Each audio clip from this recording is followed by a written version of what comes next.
प्यारे बच्चों नमस्कार। कैसे हैं आप लोग? उम्मीद करते हैं आप बेटर होंगे, आपकी पढ़ाई लिखाई बेहतर ढंग से चल रही होगी। हम देख रहे हैं साइंस का क्यूज, नहीं साइंस का क्यूज।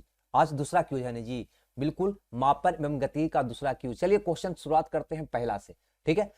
आंसर दीजिएगा। गति का प्रथम नियम खाली स्थान है की परिभाषा देता है। तो सबको पता है गति का प्रथम नियम जड़त्व है ना, किसका? जड़त्व की परिभाषा देता है। अगर कहे द्वितीय नियम, अगर कहे द्वितीय नियम, ठीक है, तो द्वितीय नियम बल का हमें व्यंजक देता है, बल का व्यंजक देता है, ठीक है। बढ़ते हैं क्वेश्चन नंबर 2 की ओर। देखते हैं 2 नंबर का क्वेश्चन। द्रव्यमान और त्वरण का गुणनफल क्या कहलाता है? तो सबको पता है F बराबर A में, है ना, यानी बल बराबर द्रव्यमान गुने त्वरण, यानी कि B। द्रव्यमान और त्वरण का गुणनफल क्या कहलाएगा? बल कहलाएगा।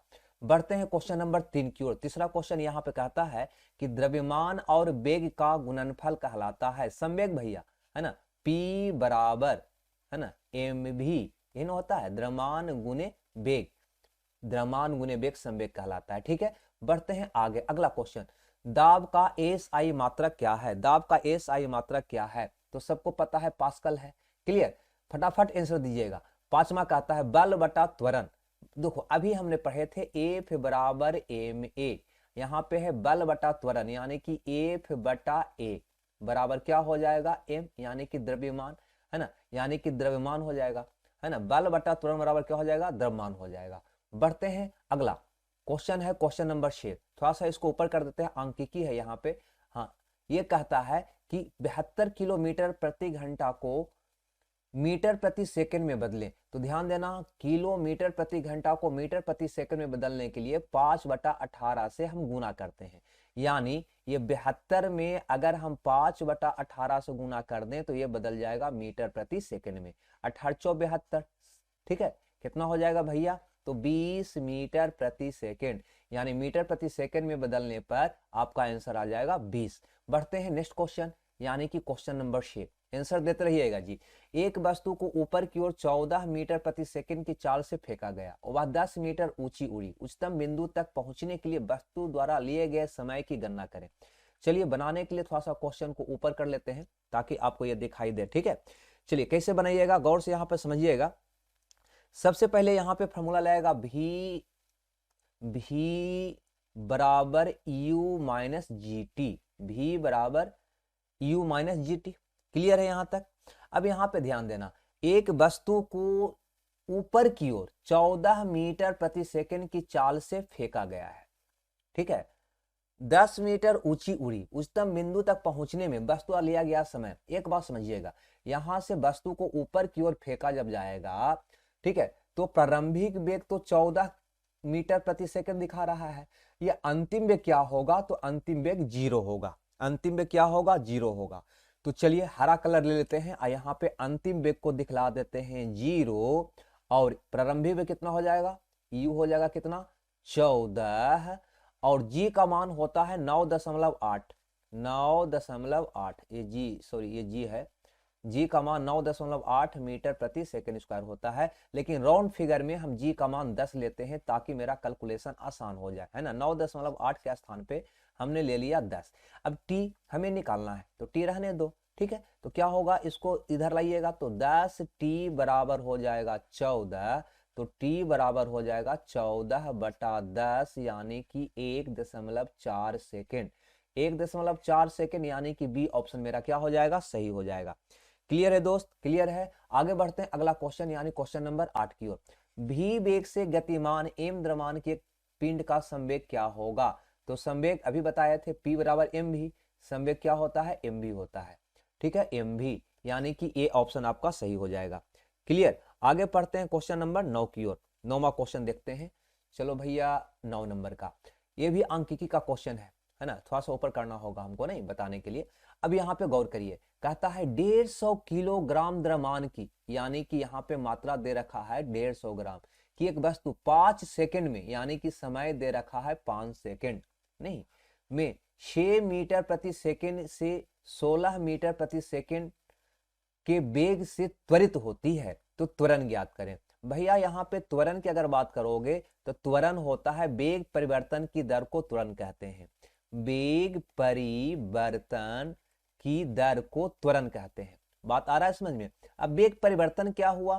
तो ध्यान दीजिएगा वेग परिवर्तन का दर क्या हुआ, तो वेग परिवर्तन बटा समय हो जाएगा, है ना। वेग परिवर्तन बटा क्या हो जाएगा, समय। कहो क्यों, तो देखो दर जो ही लग गया मतलब इकाई समय में कितना परिवर्तन हुआ, ये इसका मतलब होता है।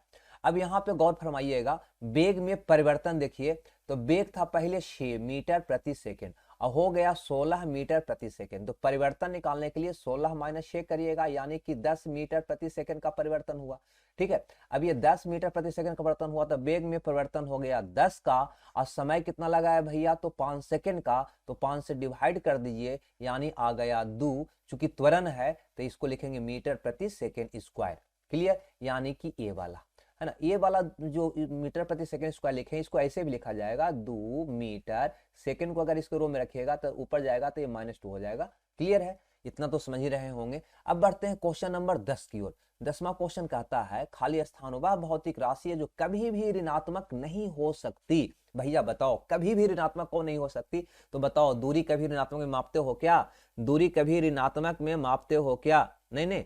चलिए, तो हो जाएगा इसका उत्तर दूरी। बढ़ते हैं क्वेश्चन नंबर 11 की ओर। क्वेश्चन नंबर 11 करने गया भैया, ये रहा 11।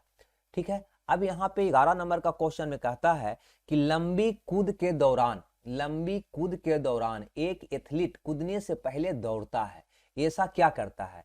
तो देखो, कूदने से पहले दौड़कर वह संवेग को बढ़ाता है। अब कहोगे दौड़कर संवेग कैसे बढ़ाता है, तो देखिए संवेग बराबर होता है, संवेग मतलब P, संवेग को P से दिखाते हैं, संवेग बराबर होता है mv। ठीक है, अब एथलीट आदमी है, आदमी का द्रव्यमान तो कांस्टेंट रहेगा, बदलेगा नहीं, है ना। तो संवेग बढ़ाने के लिए जब द्रव्यमान कांस्टेंट है, बदलेगा नहीं, तब तो वेग को ना बढ़ाना होगा। तब वेग में जब वृद्धि होगा तो संवेग में वृद्धि होगा, इसीलिए वो दौड़ता है ना। तो दौड़ने से क्या होगा, है ना, वेग बढ़ेगा तो संवेग बढ़ेगा, अतः उत्तर होगा उसका संवेग बढ़ाता है। क्लियर है भैया। अगला क्वेश्चन नंबर 12 की बात करते हैं।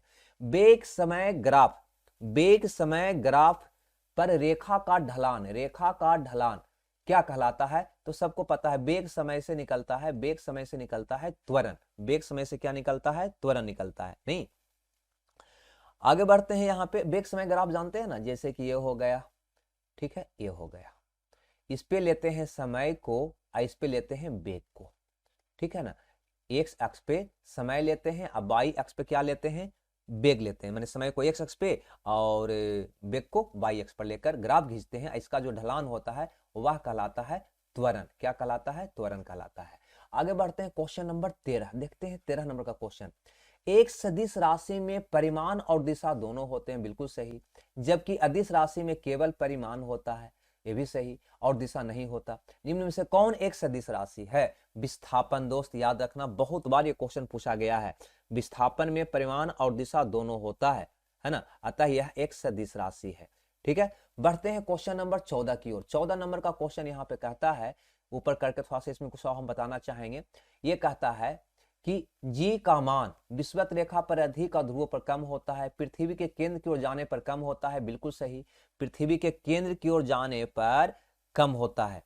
नहीं, क्या होगा, और साथ ही साथ इसी में एक बात और याद रखिएगा, पृथ्वी के केंद्र की ओर जाने पर कम होता है, पृथ्वी की सतह से ऊपर जाने पर भी, पृथ्वी की सतह से ऊपर जाने पर भी, है ना, कम होता है, पर भी कम होता है, ऊपर जाने पर भी। तो पृथ्वी के केंद्र की ओर जाने पर जी का मान कम होगा, पृथ्वी से ऊपर जाओगे तब भी कम होगा। और साथ ही साथ कुछ बात और आपको याद रखना चाहिए, है ना, जो कि बहुत बार पूछा जाता है एग्जाम में। जी का मान विषुवत रेखा पर, विषुवत रेखा पर, है ना, कम होता है। विषुवत रेखा पर क्या होता है, कम होता है। और ध्रुवों पर अधिक होता है, ये याद रखिएगा। ध्रुवों पर क्या होता है, अधिक होता है, ध्रुवों पर अधिक होता है। विषुवत रेखा पर कम और ध्रुवों पर क्या होता है, अधिक होता है। और पृथ्वी के केंद्र की ओर जाने पर कमता है, ऊपर जाने में भी, सतह से ऊपर जाने में भी कमता है। क्लियर है, याद रहेगा या भूल जाइएगा। चलिए, तो बढ़ते हैं क्वेश्चन नंबर 15 की ओर। ये रहा आपके स्क्रीन पे क्वेश्चन नंबर 15। कहता है किसका एसआई मात्रक न्यूटन है। सबको पता है कि बल का एसआई मात्रक न्यूटन है, ठीक है। लेकिन यहाँ पे वजन और द्रव्यमान है, द्रव्यमान का तो होगा नहीं भाई, ठीक है, यहाँ देखो वजन और संवेग, संवेग का तो होगा नहीं भाई, यहाँ पर देखो त्वरण का तो होगा नहीं, आपको तीनों कट गया तो उत्तर ये सही बच गया, अब ऑप्शन से भी निकाल लिए। अब यहाँ पे गौर करिए, वजन, वजन का मतलब होता है भार, अब बल तो जान ही रहे हैं, तो बल का तो न्यूटन होगा ही, बल का तो न्यूटन होगा ही। अब रही बात ये वजन यानी कि भार का, तो ध्यान दीजिएगा भार भी एक प्रकार का बल होता है, एक प्रकार का बल होता है, बल होता है। अब सोचो कि जब बल होता है तो इसका भी मात्रक क्या हो जाएगा, न्यूटन हो जाएगा, है ना, यानी कि भार और बल दोनों का मात्रक न्यूटन होता है।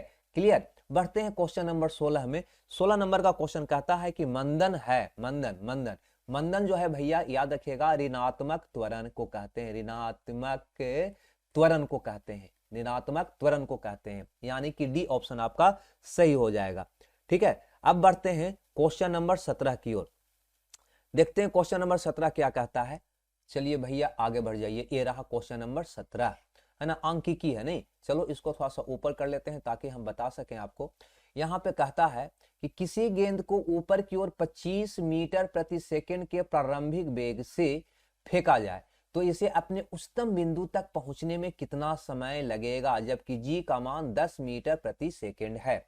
सोचो गेंद को इस प्रकार से ऊपर की ओर फेंक रहा है तुम, ऊपर की ओर, है ना, ऐसे ऊपर की ओर गेंद जा रहा है, तो यहाँ पे u का मान दिखा रहा है 25 मीटर प्रति सेकेंड, तो अंतिम वेग जब उच्चतम बिंदु पर जाएगा तो अंत में तो शून्य होगा ना, तो अंतिम वेग क्या हो जाएगा, शून्य। क्लियर है यहाँ तक।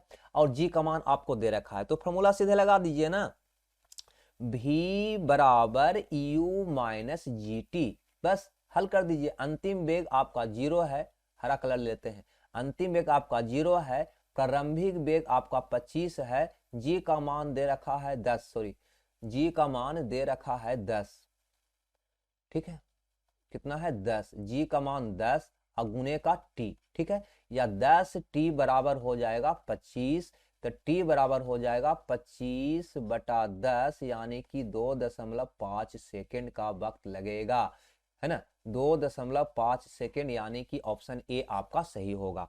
हमें लगता है ये बात आपको समझ में आ गया होगा। अगला क्वेश्चन यानी क्वेश्चन नंबर 18 की बात करते हैं, इसको भी थोड़ा सा ऊपर करना हम चाहेंगे। और याद करिएगा कल के क्लास में बताए थे हम, है ना, यहाँ पे कहता है न्यूटन वर्ग मीटर प्रति वर्ग किलोग्राम की एसआई इकाई है, माने किसकी एसआई इकाई है, ये पूछ रहा है। तो देखो हम आपको बताए थे, अगर याद हो तो थोड़ा सा लिख देते हैं क्योंकि ये बहुत क्वेश्चन आते रहता है। एफ बराबर आपको हम बताए थे जी इंटू m1 इंटू m2 बटा आर स्क्वायर, नहीं ये ना बताए थे, बटा आर स्क्वायर। क्लियर। अब इससे अगर जी का मान निकालोगे, अगर इससे जी का मान निकालोगे तो क्या हो जाएगा, एफ आर स्क्वायर बटा m1 इंटू m2, है ना। तो ये दोनों फार्मूला आप याद रखिएगा, ये जी को हम कहते हैं, है ना, सार्वभौमिक गुरुत्वाकर्षण, गुरुत्वाकर्षण नियतांक, ठीक है। अब यहाँ पे ये जी, अब देखो थोड़ा सा यहाँ पे जी का अगर हम इसका मात्रक निकालें, इसका अगर हम मात्रक निकालें तो एफ, तो एफ न्यूटन, एफ का मात्रक क्या होगा, नीचे ले लेते हैं, एफ का मात्रक क्या हो जाएगा, न्यूटन हो जाएगा। आर एक प्रकार दूरी है, तो दूरी का मात्रक क्या हो जाएगा, मीटर, यानी यहाँ पे कह देंगे मीटर स्क्वायर। अब बटा में आ जाएगा, है ना, ये द्रव्यमान है, एम द्रव्यमान है, तो द्रव्यमान का मात्रक किलोग्राम, तो किलोग्राम गुने किलोग्राम, किलोग्राम स्क्वायर हो जाएगा, ठीक है। अब इसी को अगर और लिखोगे थोड़ा सा इसको सजाकर तो हो जाएगा न्यूटन वर्ग मीटर वर्ग किलोग्राम के पावर -2 ऊपर जाएगा तो हो जाएगा ही नहीं। अब देखो कि यह मात्रक जो निकल के आया किसका आया, यही चिन्ह था न्यूटन, देखो यहाँ पे न्यूटन वर्ग मीटर प्रति वर्ग किलोग्राम था या नहीं था, तो किसका मात्रक है, गुरुत्वाकर्षण नियतांक का, सार्वभौमिक गुरुत्वाकर्षण नियतांक का, यानी सी ऑप्शन आपका क्या हो जाएगा, सही हो जाएगा। ठीक है, थोड़ा सा लंबा हो जाता है, कोई बात नहीं, आप समझ रहे होंगे। आगे बढ़ते हैं क्वेश्चन नंबर 19 का, कहता है जी का मान है क्या है, गुरुत्व के कारण त्वरण जी ये दिखा रहा है, तो सबको पता है जी बराबर क्या होता है, जीएम बटा आर स्क्वायर, जीएम बटा आर स्क्वायर होता है। देखो कहीं है जीएम बटा आर स्क्वायर है बी में, तो बी आपका सही उत्तर हो जाएगा। ठीक है, बढ़ते हैं क्वेश्चन नंबर 20 की ओर, देखते हैं क्वेश्चन नंबर 20 का। बहुत कम समय में बहुत बढ़िया बढ़िया क्वेश्चन ला रहे हैं दोस्त, ठीक है। अतः लाइक शेयर कमेंट्स करते रहेगा, बढ़िया लगता है तो। निम्न में से किस स्थान पर गुरुत्वीय त्वरण शून्य होता है? ये होता है जी, ठीक है ना, ये होता है लिखा हुआ है, गुरुत्वीय त्वरण शून्य होता है। तो ध्यान देना यहाँ पे समुद्र तल पर, ध्रुवों पर, भूमध्य रेखा पर, पृथ्वी के केंद्र पर। तो पृथ्वी के केंद्र पर शून्य होता है ना, पृथ्वी के केंद्र पर गुरुत्वीय त्वरण क्या होता है? शून्य होता है। बढ़ते हैं नेक्स्ट क्वेश्चन यानी क्वेश्चन नंबर 21 की ओर। आवर्ती है ना और काला अवधि में क्या संबंध है? अगर आवर्ती को यू कहा जाए और काला अवधि को टी कहा जाए, जिसको आवर्त काल भी कहते हैं, इसको आवर्त काल, आवर्त काल भी कहते हैं, नहीं, काला अवधि को आवर्त काल भी कहते हैं। तो आवृत्ति है क्या? सबसे पहले तो यह हमें सुनो, कंपन की आवृत्ति किसी कंपन करने वाली वस्तु का 1 सेकंड में किए गए कंपनों की संख्या को आवृत्ति कहते हैं। यहां लिख देते हैं 1 सेकंड में, है ना, जितना कंपन होता है ना, कंपन की जो संख्या होती है, कंपन की जो संख्या होती है उसी को आवृत्ति कहते हैं। उसी को क्या कहते हैं? आवृत्ति। अगर आवृत्ति u है, अगर आवृत्ति u है, इसका मतलब हुआ कि 1 सेकंड में, है ना, इसका मतलब हुआ कि 1 सेकंड में n बार कंपन करता है, n कंपन करता है। समझ रहे हैं बात को कि नहीं? अगर आवृत्ति u है, सॉरी यहाँ पे u लिए है ना, कहा कि यहाँ पे u दिया हुआ था, ठीक है, तो इसको थोड़ा सा हम u बना देते हैं, ऐसे n से हम लोग दिखाते हैं। चलो, अगर 1 सेकंड में, अगर आवृत्ति u है तो इसका मतलब हुआ कि 1 सेकंड में u कंपन करता है। तो इसको तो कह सकते हैं ना जी कि u बार कंपन करता है 1 सेकंड में। तो एक बार कंपन कितना में करेगा? तो कहेंगे 1/u सेकंड में। और एक कंपन करने में जितना समय लगता है उसी को आवर्त काल या काला अवधि कहते हैं, जिसको t से निरूपित कर रहे हैं। अतः यही हो जाएगा t का मान t बराबर 1/u, ठीक है। तो t बराबर 1/u यानी कि सी ऑप्शन आपका क्या हो जाएगा? सही हो जाएगा। चलिए भैया बढ़ते हैं क्वेश्चन नंबर 22 की ओर। देखिए 22 नंबर का क्वेश्चन का आंसर देने का प्रयास करिएगा। क्या कहता है कि किसी वस्तु द्वारा विराम की अवस्था, किसी वस्तु द्वारा विराम की अवस्था अथवा गति की अवस्था के विरोध की प्रवृत्ति को क्या कहते हैं? भैया जड़त्व, है ना, सब लोग जानते हैं जड़त्व।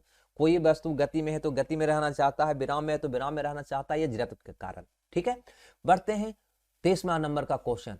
ये गति के समीकरणों के संबंध में इसमें से कौन सा गलत है? गलत चुनना है आपको। तो देखो एस बराबर U T plus half A T square सही है, भी बराबर यू प्लस ए टी ये भी सही है, 2a एस बराबर भी स्क्वायर ये भी सही है ना। ये आपका क्या है? गलत है। यानी आपका उत्तर कौन हो जाएगा? ए हो जाएगा, क्योंकि 2a एस बराबर होता है भी स्क्वायर माइनस यू स्क्वायर। समझ रहे? यहाँ पे यू स्क्वायर माइनस भी स्क्वायर कर दिया, अतः गलत कौन होगा? तो पहला हो जाएगा। क्लियर है? 24 नंबर का क्वेश्चन की ओर कदम बढ़ाएं। चलिए भैया बढ़ा देते हैं। ये 24 नंबर का क्वेश्चन है, किसी वस्तु का जड़त्व मापने की इकाई निम्न में से क्या है? तो जड़त्व मेन रूप से द्रव्यमान पर ही डिपेंड करता है दोस्त, यानी कि सी उत्तर आपका इसका सही हो जाएगा, द्रव्यमान, ठीक है। अब बढ़ते हैं क्वेश्चन नंबर 25 की ओर। देखते हैं 25वां क्वेश्चन क्या कहता है। रेडी हैं? हाँ रेडी आप हैं। तो चलिए ये रहा 25 नंबर का क्वेश्चन, है ना, ऊपर करके अंकिकी है तो बताना पड़ेगा, ठीक है। कहता है 25 नंबर का क्वेश्चन कि 120 किलोग्राम द्रव्यमान की एक बंदूक से 0.04 किलोग्राम द्रव्यमान वाली गोली छोड़ी जाती है। यदि गोली 90 मीटर प्रति सेकंड के वेग से बाहर निकलता है तो बंदूक कितने वेग से पीछे हटेगा? सबको पता है कि अगर ये बंदूक है, अगर ये बंदूक है, ठीक है, अगर ये बंदूक है तो, है ना, बंदूक से गोली छूटेगा तो गोली तो आगे जाएगा लेकिन बंदूक भी पीछे की ओर झटका देगा, देगा ना, बिल्कुल झटका देगा संवेग शासन के अनुसार। और वो कहता है जैसे मान लो कि यहाँ पे ये बंदूक हो गया, ठीक है, आइए आपका गोली हो गया। क्लियर? तो बंदूक झटका देगा तो बंदूक का द्रव्यमान मान लो a1, इसका वेग मान लो v1, v1 वेग से झटका दे रहा है। गोली को मान लो द्रव्यमान m2, इसका वेग को मान लो v2। तो जितना संवेग से गोली आगे की ओर जाएगा उतना ही से बंदूक पीछे झटका मारेगा, यानी ये दोनों आपस में क्या होगा? बराबर होगा। तो बंदूक का द्रव्यमान कितना है भैया? 120 किलोग्राम है, तो हो जाएगा 120 केजी गुना बंदूक का वेग। तो बंदूक का वेग हमें निकालना है कि कितना वेग से वो झटका देगा, तो इसको रख देते हैं भी में रहने देते हैं, बराबर। यहाँ पे गोली का द्रव्यमान यहाँ पे दे रखा है, गोली का द्रव्यमान 0.04, है ना, तो 0.04 दे रखा है और गोली का वेग भी दे रखा है, देखो 90 मीटर प्रति सेकेंड, तो गुना क्या कर देंगे 90। क्लियर। अब यहां से भी का हम मान निकाल देंगे, मेरा आंसर आ जाएगा। भी का मान कैसे निकालिएगा, तो 0.04 गुना 90 बटा में आप यहाँ पे कर देंगे 120। क्लियर। अभी अगर 100 से गुना करोगे तो ये दशमलव तो आपका हट जाएगा जी, नहीं। अब यहाँ पे देखिए ई शून्य से ई शून्य आपका कट जाएगा, ठीक है। अब 4 से 4 तिया 12 कट जाएगा, ठीक है। आई 3 से ये भी कट जाएगा ना, 3 तिया 9, यानी कि 3/100 आ जाएगा। 3/100 का मतलब आप लिख सकते हो 3 गुने 10 के पावर -2, है ना, है ना। चूंकि ये बेग निकला है तो बेग का मात्रक होता है मीटर प्रति सेकेंड, ये हो जाएगा 3 गुना 10 के पावर -2 मीटर प्रति सेकेंड, जो ऑप्शन डी में है। अतः इसका उत्तर हमारे समझ से डी हो जाएगा। क्लियर है भाई, आगे बढ़ें, आगे बढ़ें। चलो तो क्वेश्चन नंबर 26 में चलते हैं। 26 नंबर का क्वेश्चन कहता है कि चंद्रमा पर वस्तु का भार पृथ्वी के भार का, सबको पता है रटा हुआ होगा 1/6 भाग होता है, नहीं, चंद्रमा पर 1/6 भाग होता है। चलिए अगला क्वेश्चन यहाँ पे कहता है कि एक सेल में विस्फोट के बाद, एक सेल में विस्फोट के बाद अनेक टुकड़े विभिन्न दिशाओं में गति करते हैं, इस दशा में किसका संरक्षण होता है, तो भैया याद रखिएगा संवेग का संरक्षण होता है। ठीक है, आगे बढ़ते हैं क्वेश्चन नंबर 28 की ओर। देखते हैं क्वेश्चन नंबर 28 को क्या कहता है, कहाँ है भैया क्वेश्चन नंबर 28, ये रहा क्वेश्चन नंबर 28। ये भी अंक की है, चलो भैया इसको भी थोड़ा सा ऊपर कर लेते हैं ताकि बनाने का जगह मिल जाए। क्लियर। कहता है ऊर्ध्वाधर रूप से ऊपर की ओर फेंकी गई गेंद 12.5 सेकंड के बाद जमीन पर वापस आती है, तो वह वेग ज्ञात करें जिसके साथ इसे फेंका गया। ठीक है, तो देखो जब गेंद को फेंकोगे, यहां पे ध्यान देना, ऊर्ध्वाधर रूप से ऊपर की ओर फेंकी गई गेंद 12.5 सेकंड के बाद जमीन पर वापस आता है, जमीन पर वापस आ रहा है 12.5, नहीं, तो वह वेग ज्ञात करें जिसके साथ ये फेंका गया। तो कहीं ना कहीं वापस आने की बात कर रही है, ऊपर से वापस आने की बात कर रही है, तब हमको फॉर्मूला लगाना होगा H बराबर UT plus half GT², half GT²। पहले ये फॉर्मूला लगाकर हम यहां निकाल लेंगे H, क्योंकि ऊंचाई इसमें कहीं दिया हुआ नहीं है, कितना ऊंचाई से ये गिर रहा है ना, कितना ऊंचाई तक गया और गिर रहा है, तो पहले इस फॉर्मूला से हम ऊंचाई निकाल लेंगे। अब यहाँ पे एक चीज गौर करने वाली बात है कि ऊर्ध्वाधर रूप से फेंकी गई गेंद 12.5 सेकंड के बाद जो वापस आता है, तो वेग ज्ञात करें, यानी प्रारंभिक वेग यहाँ पे क्या हो जाएगा, तो 0 हो जाएगा, नहीं, 0 गुना T प्लस 1/2 गुरुत्वाकर्षण जी को हम ले लेते हैं सीधे, ऐसे होता है 9.8, नहीं, लेकिन हम ले लेते हैं राउंड फिगर में 10, और समय यहाँ पे दे रखा है 12.5, तो 12.5 का क्या हो जाएगा, स्क्वायर हो जाएगा। क्लियर, यानी आपका आ गया, कट जाएगा ना 5 बार कट जाएगा, तो आपका आ गया 5 गुना 12.5 गुना 12.5, है ना, ऊंचाई है तो मीटर में आ जाएगा। अब हरा से निकलते हैं, है ना, पुनः फॉर्मूला हमको निकालना है बेग, बेग यानी कि चाल, तो बेग बराबर या चाल बराबर होता है दूरी बटा समय, दूरी बटा समय। ठीक है, तो इतना तो समझ में आया कि H ऊंचाई से वो गिर रहा है, यानी कि दूरी कहीं ना कहीं ये वाला हो जाएगा, नहीं, दूरी ये वाला हो जाएगा, यानी कि 5 गुना 12.5 गुना 12.5 दूरी हो जाएगा। ठीक है, नहीं दिखाई दे रहा है, रुको इधर कर देते हैं, नहीं दिखाई दे रहा होगा तो क्लियर है। अब यहाँ पे ध्यान दीजिएगा, दूरी हो गया ये वाला, नहीं, 5 गुना 12.5 गुना 12.5 बटा समय, समय कितना है, तो यहाँ पे ध्यान दीजिएगा, समय दिया था ऊपर में 12.5 सेकंड, ये दिया हुआ है 12.5 सेकंड, तो बटा में कर दीजिए 12.5 सेकंड, 12.5 से कट गया, बच गया 5 गुना 12.5 गुना कर दिए, 5 25 के 5 बाकी 2 12 5 60 है 2 62, इतना मीटर प्रति सेकंड, लगभग यहाँ पे हम लिख देते हैं लगभग, इसीलिए क्योंकि हम जी का मान यहाँ पे 10 लिए थे, होता है 0.8, नहीं, तो लगभग उत्तर आपका बी हो जाएगा, है ना, एक्यूरेट तो नहीं आ रहा है लेकिन बी होगा। क्वेश्चन नंबर बढ़ते हैं 29 की ओर।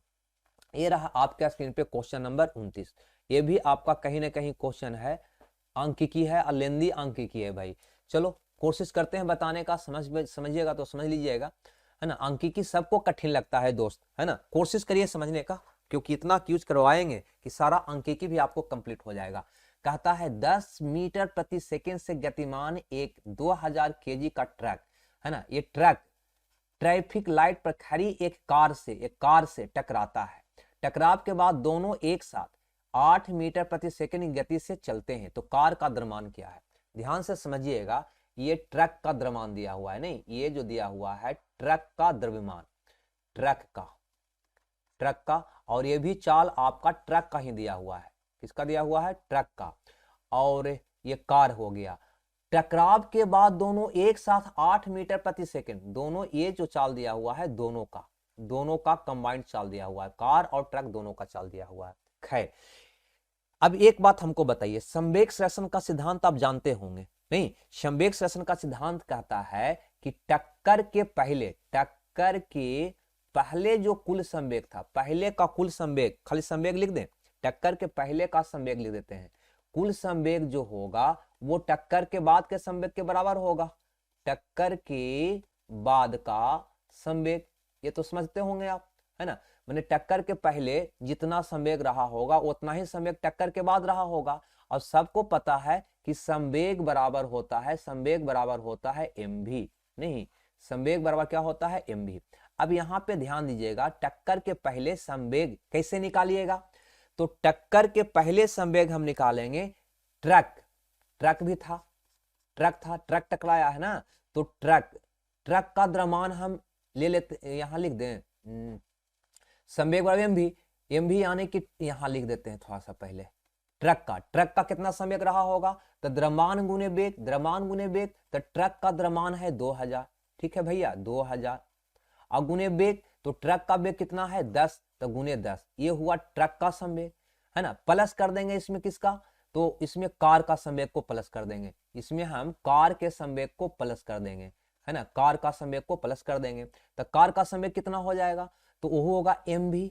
तो कार का तो हमें द्रव्यमान पता नहीं, कार का द्रव्यमान तो हमें निकालना है, तो चलो कार का द्रव्यमान को हम मान लेते हैं m। इसका वेग, तो चूंकि कार जो स्टार्टिंग में जब ट्रक उससे टकराया उस समय तो ये विराम की स्थिति में था, खड़ी थी, देखो ना, खड़ी था, इसका मतलब टक्कर से पहले कार में, है ना, कोई वेग था ही नहीं, यानी कि वेग 0 था, ऐसा कह सकते हैं। बराबर टक्कर के बाद का संवेग, चलो भैया टक्कर के बाद का संवेग कैसे लोगे, तो टक्कर के बाद दोनों को एक साथ लेंगे, दोनों का लेना होगा, यहाँ पे दोनों का लेना होगा, तो दोनों का m द्रव्यमान लेना होगा, तो द्रव्यमान तो है ट्रक का 2000, तो लिखेंगे 2000, ठीक है।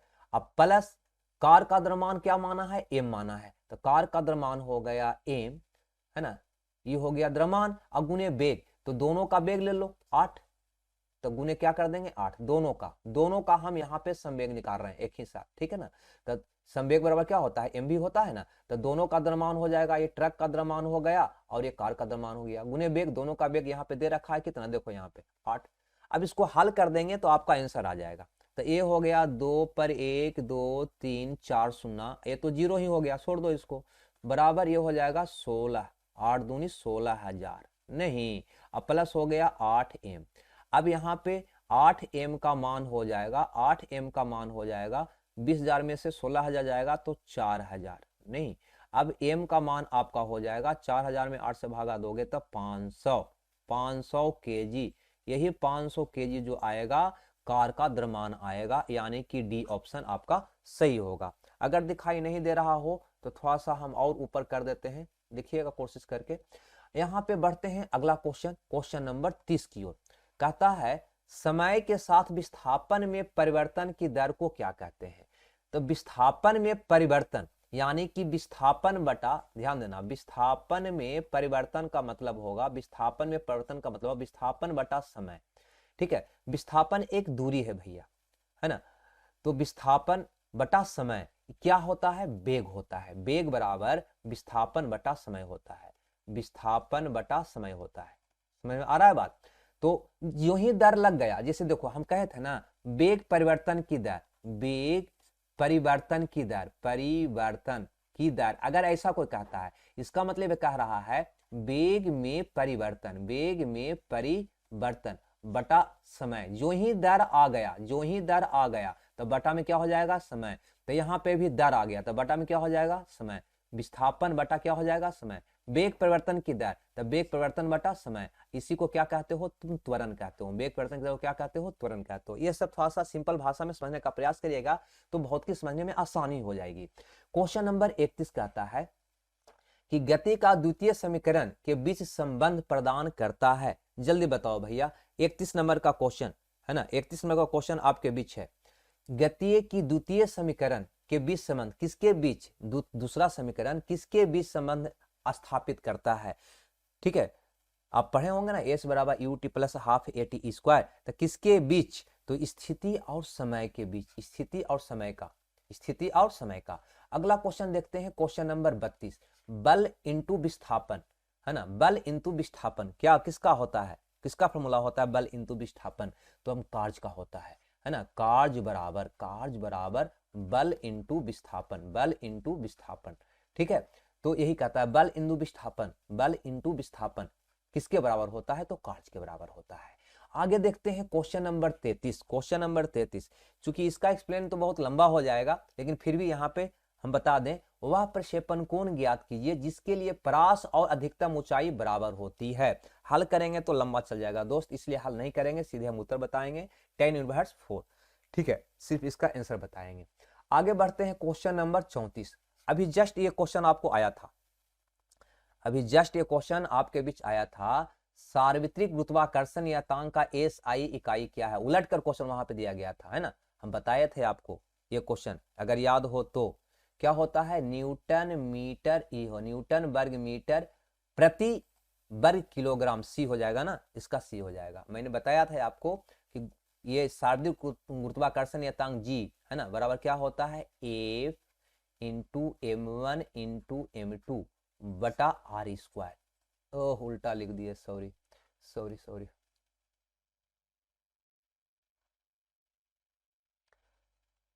एफ आर स्क्वायर बटा m1 इंटू m2 ये होता है। नहीं, अब इसका मात्रक तुम निकालोगे, मात्रक निकालने का तरीका हम पहले बता चुके हैं। अगर इसका मात्रक आप निकालेंगे तो ये बल है, बल का मात्रक होता है न्यूटन, बल का मात्रक न्यूटन। आर, आर आपका एक दूरी है तो दूरी का मात्रक होता है मीटर स्क्वायर, है ना, बटा में, है ना, ये द्रव्यमान है, द्रव्यमान का मतलब केजी, इसका भी केजी, तो केजी गुना केजी, केजी स्क्वायर। ठीक है, इसी को हम लिखते हैं न्यूटन मीटर स्क्वायर, केजी को ऊपर ले जाएगा तो माइनस में, ये होता है जो सी ऑप्शन में है। ठीक है, इस समझ गए होंगे, याद भी हो गया होगा। अगला क्वेश्चन की ओर बढ़ते हैं, कदम बढ़ाते हैं। क्वेश्चन नंबर 35 कहता है एक कण को ऊर्ध्वाधर दिशा में ऊपर की ओर, है ना, √0.8 भी की चाल से छोड़ा गया। यदि पृथ्वी की त्रिज्या r है तो कण द्वारा प्राप्त की गई अधिकतम ऊंचाई क्या होगा, है ना, अधिकतम ऊंचाई क्या होगा। तो याद रखिएगा, भी किसका भी कैलकुलेशन लंबा जाता है, सीधे हम लिख देते हैं यहाँ पे 4r, है ना, हल करिएगा तो बहुत लंबा इसका कैलकुलेशन जाता है। ठीक है दोस्त, तो ये था आज का क्यूज। हमें उम्मीद है कि सारा क्वेश्चन आपको समझ में आया होगा, अगर नहीं आया तो एक बार और देख लीजिएगा। इसका पीडीएफ, इसका पीडीएफ जो है हम अपने टेलीग्राम चैनल, जो कि डिस्क्रिप्शन में लिंक हम डाल दिए हैं टेलीग्राम का, है ना, वहां से आप इसका पीडीएफ प्राप्त कर लीजिएगा। ठीक है दोस्तों, मिलते हैं कल पुनः इसके आगे का क्यूज लेकर। ये क्यूज लगातार आपको चलेगा, पहले रेलवे प्रीवियस ईयर का जितना भी क्वेश्चन है सारा को हम करवा देंगे, है ना, फिर एसएससी प्रीवियस का भी हम करवा देंगे, मतलब कहीं कोई प्रॉब्लम साइंस में नहीं रहेगा, ये मेरा आपसे वादा है। तो दीजिए विदा, ओके बाय बाय।